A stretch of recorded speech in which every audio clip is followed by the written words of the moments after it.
How's it going, everybody, and welcome to episode 203 of Master My Garden podcast. Now, this week's episode is, I suppose, prompted by a question I got asked last week, where I suppose it's something that most of us are probably experiencing at the moment. But this person has a nice garden, and most of the year are quite happy with it. But recently, as they're driving in, the whole place looks drab. It's quite a long driveway in. The place looks drab. The lawn is wet, really wet, and I suppose there's not much color around. The trees that are there are mostly deciduous, and so everything looks bare, everything looks grim. And I suppose the person was asking me, how do you brighten the place up at this time of the year? And it's a question, and I suppose it's something that there's many approaches to it, and there's many ways of looking at it. And here in Ireland, we're looking at typical, well, the winter months are December, January, February, or if you're going by the Gaelic calendar, I guess, November, December, January. But either way, whichever way you look at it, from sort of mid-October to the end of February, I guess, here in Ireland, you're looking at, short days, typically quite a lot of wet days, and things can and do look quite bare, quite drab at that time of the year. Having said all that, there's also some real gems of plants in terms of color and things that look good at this time of the year. And the key to it is to, I suppose, think of it in advance. And we've spoke before about, there was an episode previously, I'm not sure the number offhand, but there was an episode previously about autumn color and good plants for autumn color. But if you look at that period, say from mid-October right through to end of February and onwards past that, there's many different ways of getting, color and adding interest into your garden. And we're going to look at it from that point of view. So the person that was asking me is, what plants can I stick in that are going to brighten the place up in the wintertime? And I suppose it isn't, there isn't a singular plant that you could mention, but there's lots of different approaches, lots of different things. Now, bearing in mind that the landscape, and nature itself has gone to sleep at this time of the year. And so you're not going to get that high color, that, vibrancy that you're going to see in spring and summer. That's just nature. That's just the normal way of things. But I do understand that you want to brighten the place up, and particularly around Christmas time, people want the place brightened up and looking well and so on. So what you need to do is look at it across a spectrum of different plants, not a specific, give me 10 of those trees and the place will be brightened, because the windows of color and the windows of interest at this time of year can be reasonably small as well. But if you're looking at it from the point of view of starting in October, plants with autumn interest, so this could be the color of the leaves, berries maybe in the autumn time, then moving into some of the winter flowering plants or plants with winter interest, and then moving forward and out past Christmas, you're starting to look at things like early spring flowering, late winter flowering plants. Obviously, the bulbs will start to kick in January and February. And using combinations of these and keeping these plants closer to your house, then you can actually, I suppose, lessen the effect that these long, dark, wet days have, and that the overall effect, and what you see is not just that. You can see other things of interest, other ways of adding interest. And, we spoke about this before as well, and we will have an episode on wild birds in the coming weeks as well. But plants that hold their seeds into the winter time, that the birds actually like to eat, that's a really good way of adding, I suppose, it's not flower, but you're adding interest. So you're bringing in the birds to feed on the seed heads, and that in itself creates an interest and creates something that, is worth looking at and brightens the place up and gives a bit of cheer. So we'll look across the various, I suppose, categories as I've talked about there. So you're looking at things like trees, shrubs with nice autumn color. Then you're looking at winter flowering plants, You're looking at bulbs, you're looking at bedding plants as well, bringing them closer to the house, doing container gardening near your house. Certainly some trees with winter flower, big shrubs with winter flower, and again, keeping them closer to your house and maybe in the eyesight of where you're looking out, or the eye line of where you're looking out rather. And then I suppose by doing that, you're adding something that's nice, and it's going to, you know, add a little bit of vibrancy at that time of the year. Now, bearing in mind the rest of the, you know, the rest of the area, the rest of the, you know, as I say, nature has slowed right down and has gone into hibernation mode. So any tree that's flowering, any shrub that's flowering, any bulbs that are bursting out at that time of the year, their effect is magnified because the competition around it is so little. So it's surprising. A couple of nice flowering shrubs, plants with nice winter interest, they can make a huge difference, especially in close to your house. So that's the approach that you need to take. So looking firstly at trees that would have autumn interest, and when I say autumn interest, you know, that would have been for the last month, and you know, in most cases those berries would be still remaining. Those autumn colored leaves in some cases would still be remaining, and that would be your first block of sort of color stroke. We won't even call it winter interest. We'll call it, you know, the dark and dreary day interest. So things like Malus Evereste or any of the other crab trees, the Malus Evereste is one that I've planted here myself. That's a brilliant tree. And again, we spoke about it before. It's a brilliant tree from the point of view of you're going to have flower, you're going to have berry, you're going to have fruit, and you're going to have color on the leaves. So you're getting multiple interests there from a single tree. And my one is quite small. It was only planted last year, but over time that will become a reasonably big tree. And it's right, as I look out the kitchen window towards the front, it's going to be right in the eye line out there. And that's going to give, you know, interest pretty much all year round. And so that's a great tree to put in. Another one with a lot of berries at this time of the year, I think, is something like Pyracantha. Again, maybe more suitable to up against a fence or a hedge. We mentioned it in the hedging episode a couple of weeks ago. Also really good in pots, and you know, will sort of stand up against the wall and look really good and have lots of color at this time of the year. Again, if you can have that in your eye line or your viewing line, then that'll bring a bit of cheer at this time of the year.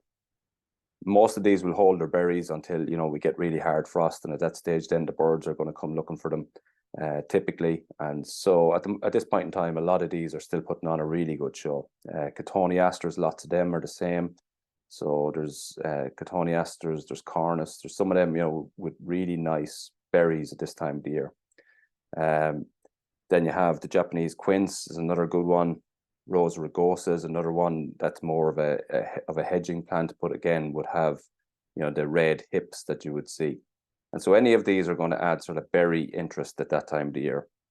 Then when you're talking about, you know, autumn leaves, again, I did an episode on this previously, but just to mention a few of them, the likes of the Acer palmatums, even the Sorbus Joseph Rock, or any of those mountain ash trees, they have interest over multiple seasons, are worth adding into your garden. Very, very tough and hardy as well.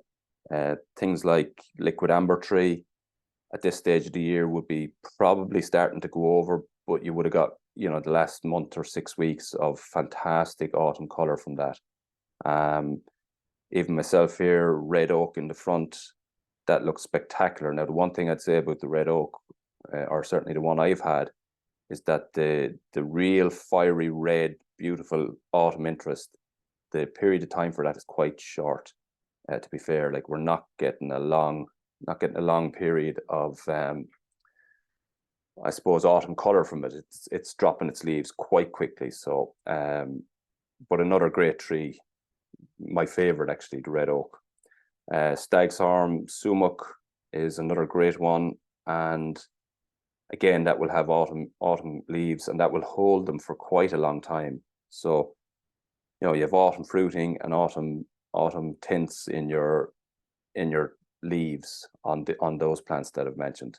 And that takes you through the first kind of phase of the winter, you know, when you're moving from that, you know, autumn color, or late summer, early autumn color, and certainly perennials and things right up until early October are going to be looking good. But then it starts to move into these autumn plants, and that's where they come into their own. And that's giving you that initial, I suppose, coloring and interest over that first bleak period. Then you get onto your sort of winter flowering plants, and these can flower anytime, I guess, between, you know, December right through until the end of February at different times. Some of them will flower for quite a long time. Others will have small windows. But plants that you're looking at here, the likes of Mahonias, so Mahonia japonica, very good. They're scented as well, so certain ones you get a really nice scent off. Something I hadn't really realized about Mahonia, but I saw last year, that the bees actually absolutely love them at that stage of the year. So a really good one for pollinators, apparently. As I say, I didn't realize that myself until last year, and I saw a load of bees around the Mahonia, and right lot of flower on them, really nice scent. And as I said, the bees going mad for it. So great large shrub. Now quite big, will go 3 meters roughly in size or thereabouts. So that's a big one. Then you have things like Daphnes. There's several different ones of those that would flower, you know, late, sort of mid to late winter, and really nice flower.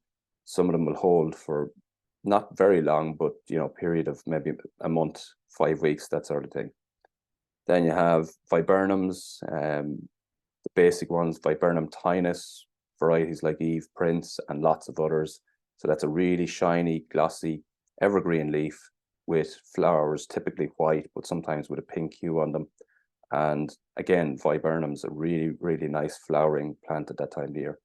Can be grown in pots as well. So, you know, as I was saying earlier, if you want to get something closer to the house, something that's in your eye line of sight as you're looking out of your house with a bit of flower, the likes of the viburnums or the Daphnes can be done in that.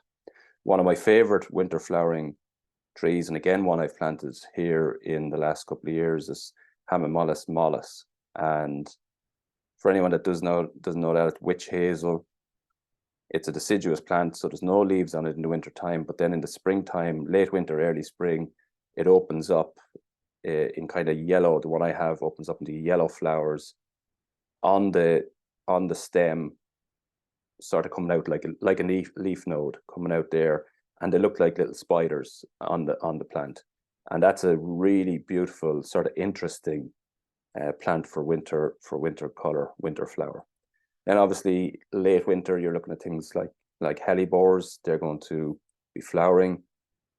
You have skimmias, saracocas. Then I guess you can also look at, a bit like what we did in the autumn, you can look at, you know, winter color on the likes of the stems, so things like Betula jacquemonti. So that's giving you really white, ghostly looking stems on the trees. Another good tree for color at that time of the year is Pruna cerula. It's a really dark red, shiny bark. It actually does flower as well later on, but the flower is not that spectacular, but the red winter shiny bark is quite nice. Then you have dogwoods. They're really suitable for, you know, wet ground, but they do need to be kept sort of tidy, because if they get untidy and are let grow, they get a bit woody looking and not so nice. But when they're kept tidy, you get that really vibrant red bark from them. You get that really, so there's red and white, so you get a really vibrant red bark, or that really kind of creamy white bark at that time of the year. And it really does stand out. So that's what I was saying to you, like things like the, you know, the color of a bark can stand out a lot in the wintertime, whereas in the summertime, everything else looks so good that they don't really stand out. But in that period where you're looking at dark days, wet days, winter bark can be really attractive and stand out. So don't rule those out as options to add interest at that time of the year.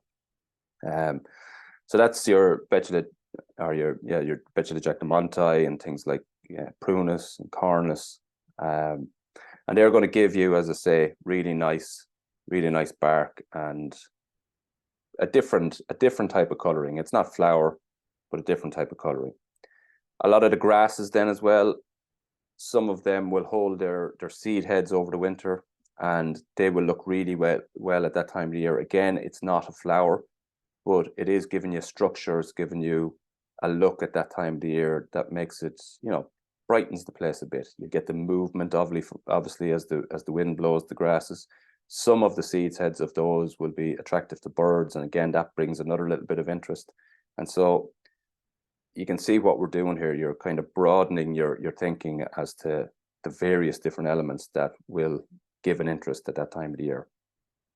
As you move into spring, then obviously, you know, still kind of dark days. Maybe the evenings are lengthening a little bit, but things like your early flowering, you know, magnolias, camellias, berberis, forsythia.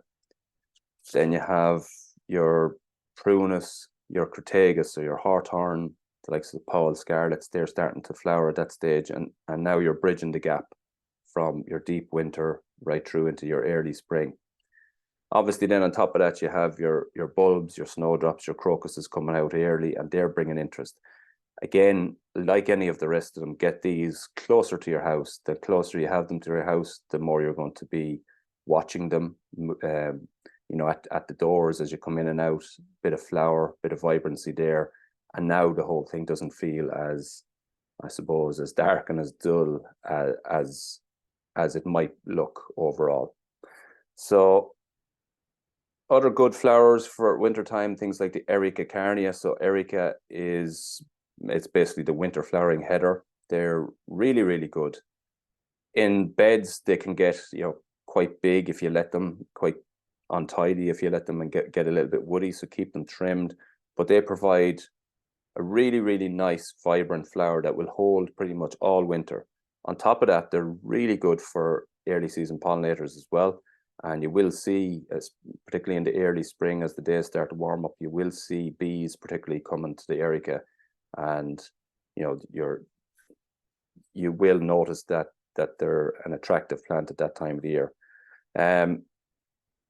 The other thing, as I said earlier, and we've mentioned again before, about, you know, getting planters around the house. So obviously you can use a lot of bedding plants at this time of the year: violas, pansies, primulas, cyclamens, Erica carnea that I just mentioned, adding in bulbs like your crocuses, you know, your tete-a-tetes, your narcissus, and get them close to the house, and then you're getting that flower that's going to be in your line of sight as you come in and out of the house, and it's going to add a little bit of vibrancy, a little bit of color, and make the place, I suppose, brighten it up and make it feel a little bit more, I suppose, more appealing at that time of the year.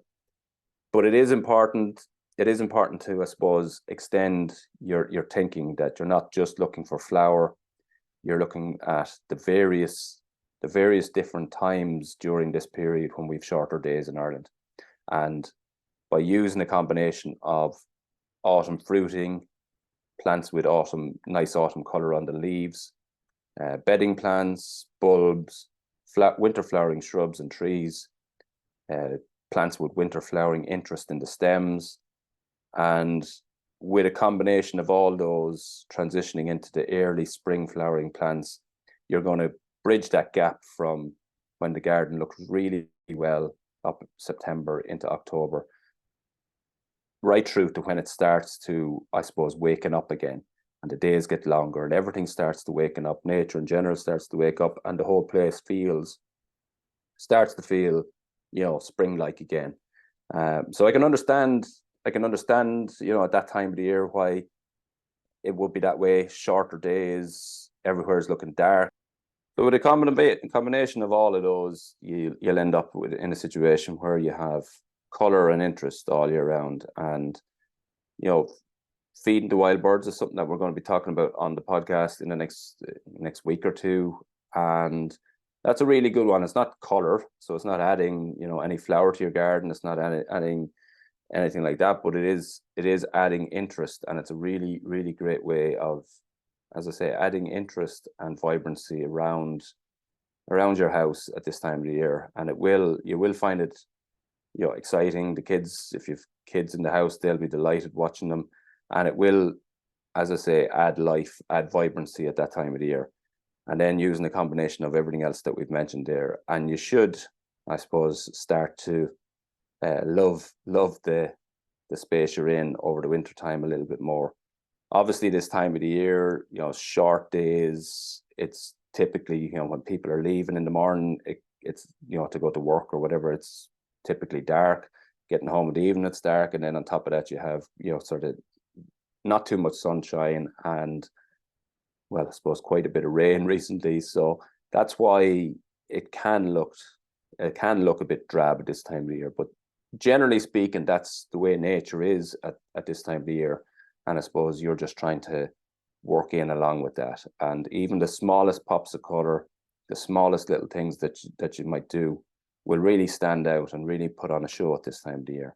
So hope that helps. As I say, prompted by something that somebody was asking me during the week, and it is understandable at this time of the year, but there's lots of options and lots of things to keep the place looking vibrant and looking well over winter, around Christmas time, and certainly right up until spring of next year, when everything starts to wake up and everything starts to look well. Next week's episode is the episode on Christmas gifts for gardeners, the 2024 edition. And I have a couple of gardeners coming on, and we're going to go through a list of the best Christmas gifts for gardeners. Hopefully it's in lots of time for people to get organized. I know for me, I am not organized yet, but I know a lot of people do their shopping early, so hopefully it's not too late for people. But it will be an interesting list and definitely worth listening to. As I say, another one then coming up very soon on feeding wild birds in the garden, and lots of interesting episodes as we run into Christmas. So that's been this week's episode. Thanks for listening, and until the next time, happy gardening.